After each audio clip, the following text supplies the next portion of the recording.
नमस्कार दोस्तों सिर्फ एसआईपी कर लेने से पोर्टफोलियो कंप्लीट हो जाता है क्या? आप भी ऐसा सोचते हैं? अगर आप भी 5 म्यूचुअल फंड्स लेकर एसआईपी चालू करके खुश हो जाते हो तो रुक जाइए। क्या आपका फंड्स डाइवर्सिफाइड है? कहीं आप सेम टाइप के 5 फंड्स तो नहीं चला रहे? आज की वीडियो में हम लोग यही जानने की कोशिश करेंगे। डाइवर्सिफिकेशन क्या होता है, क्या गलतियां नॉर्मली लोग कर देते हैं और एक परफेक्ट एसआईपी पोर्टफोलियो कैसे बनाते हैं। एग्जाम्पल के लिए 10,000 रुपये महीना और 20,000 25,000 रुपये महीने तक का मैं एक एग्जाम्पल आज की वीडियो में रखेंगे। तो वीडियो आपके लिए इंपॉर्टेंट है, बहुत ही ध्यान से देखिएगा और समझिएगा। सबसे पहले हम लोग डाइवर्सिफिकेशन का एक बेसिक मतलब समझते हैं। देखिए, डाइवर्सिफिकेशन का मतलब होता है अपने पैसों को अलग अलग जगह इस तरह से निवेश करना कि एक सेक्टर या कैटेगरी अगर परफॉर्म ना करे तो दूसरी उसको बैलेंस कर सके। इसीलिए हम लोग डाइवर्सिफिकेशन करते हैं। म्यूचुअल फंड में डाइवर्सिफिकेशन 3 लेवल्स पर होता है, इसको भी समझना ज़रूरी है। सबसे पहला एसेट्स टाइप, इक्विटी, डेट और गोल्ड।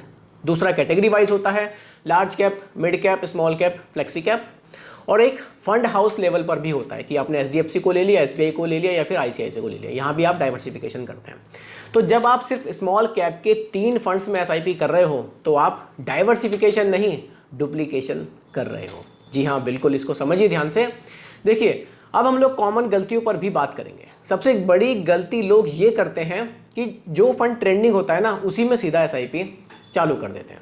रिटर्न 30% दिख रहा है तो चलो पैसा हम लोग लगा देते हैं। अब रिजल्ट क्या आता है? 5 एसआईपी चल रही हैं, लेकिन 3 फ्लेक्सी कैप में, 2 मिड कैप में।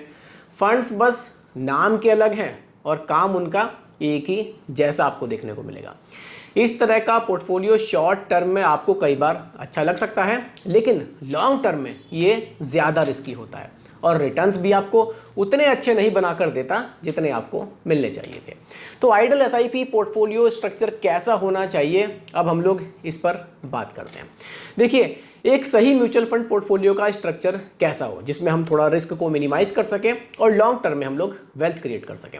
अगर 10,000 रुपये महीना का एक एग्जाम्पल पर मैं बात करूं तो आप 4,000 रुपये महीना लार्ज कैप में रखिए, आपको स्टेबिलिटी देगा। 3,000 रुपये महीना फ्लेक्सी कैप में रखिए, डाइवर्सिफिकेशन मिलेगी, ग्रोथ मिलेगा। 2,000 रुपये मिड कैप में डाल दीजिए, मॉडरेट रिस्क है और रिवार्ड भी अच्छा मिलेगा। 1,000 रुपये आप किसी लिक्विड फंड में भी डाल सकते हैं जो कि आपके इमरजेंसी के लिए रहेगा, तो ये आपको बाकी फंड्स से पैसा निकालने से बचाएगा। इमरजेंसी में लिक्विड फंड में 1,000 रुपये जरूर डालिएगा, बढ़िया रहेगा। अब बात करते हैं, मान लीजिए 10,000 नहीं, मुझे 20,000 रुपये महीना की एसआईपी करनी है। 6,000 रुपये फ्लेक्सी कैप में डाल दीजिए, 5,000 रुपये लार्ज एंड मिड कैप को कंबाइंड रख लीजिए, कैटेगरी है। यहाँ स्मॉल कैप को भी ऐड कर लीजिए, 4,000 रुपये। 3,000 रुपये किसी मल्टी एसेट फंड में डाल दीजिए या फिर बैलेंस एडवांटेज फंड में डाल दीजिए और 2,000 रुपये यहाँ भी लिक्विड फंड में ज़रूर रखिए। ये कॉम्बिनेशन रिस्क को कंट्रोल करेगा और मार्केट के अलग अलग फेस में आप बैलेंस बनाए रखेगा, इसमें आपकी ये हेल्प करेगा। देखिए, अब लोग कहेंगे सेक्टोरल फंड कहाँ है, करना चाहिए या नहीं, इस पर भी बात करते हैं। देखिए, सेक्टोरल फंड भी जैसे कि फार्मा, इंफ्रा, टेक, इस तरह के सेक्टोरल फंड भी हमें देखने को मिलते हैं। देखिए, सेक्टोरल फंड हाई रिस्क और हाई रिवार्ड वाले होते हैं। इनको तभी पोर्टफोलियो में डालना चाहिए जब आपका कोर पोर्टफोलियो ऑलरेडी बैलेंस, यानी कि जो आपको फंड्स लेने एक प्रॉपर आप बैलेंस पोर्टफोलियो चला रहे हैं, तब आप इसको ले सकते हैं। आपको उस सेक्टर की नॉलेज होनी चाहिए जिसका आप सेक्टोरल फंड ले रहे हैं। आप जो रिटर्न्स है, मतलब रिस्क है थोड़ा सा, उसको आप एक्सेप्ट करते हो कि ठीक है, मैं रिस्क लेने के लिए तैयार हूँ। बिगिनर के लिए तो ये मतलब मेरे हिसाब से रिकमेंड नहीं होना चाहिए, क्योंकि नॉलेज उतनी नहीं होती कि कौन सा हमें लेना है। अब देखिए, डाइवर्सिफिकेशन के यहाँ 2 रूल्स और हैं, उनको भी आप ज़रूर ध्यान में रखिएगा। ज़्यादा फंड्स ज़्यादा डाइवर्सिफिकेशन, ऐसा नहीं होता। 7 मान लीजिए आपने 7 फंड्स होने से डाइवर्सिफिकेशन नहीं होगा, 3 फंड्स रखिए, सही कैटेगरी चूज़ कीजिए तो वो एक अच्छा डाइवर्सिफिकेशन होगा। एक कैटेगरी में 2 फंड्स रख लीजिए, मेरे हिसाब से आपके लिए सफिशेंट रहेंगे। ज़्यादा फंड्स रखेंगे, ओवरलैप बढ़ेगा, ट्रैकिंग डिफिकल्ट हो जाएगी और आप कहीं ना कहीं थोड़ा सा इसमें परेशानी रहेंगे। मान लीजिए 2 मिड कैप रखे हैं आपने, तो वहाँ डुप्लीकेट थोड़ा सा रिस्क बढ़ जाता है। एक ही जैसी कैटेगरी में आप पैसा निवेश कर रहे हैं, एक ही जैसे स्टॉक्स ही आपको वहाँ देखने को मिलेगा, इसलिए ज़्यादा मत रखिएगा। मान लीजिए मिड कैप है, ज़्यादा से ज़्यादा 2 एसआईपी, उससे ज़्यादा नहीं।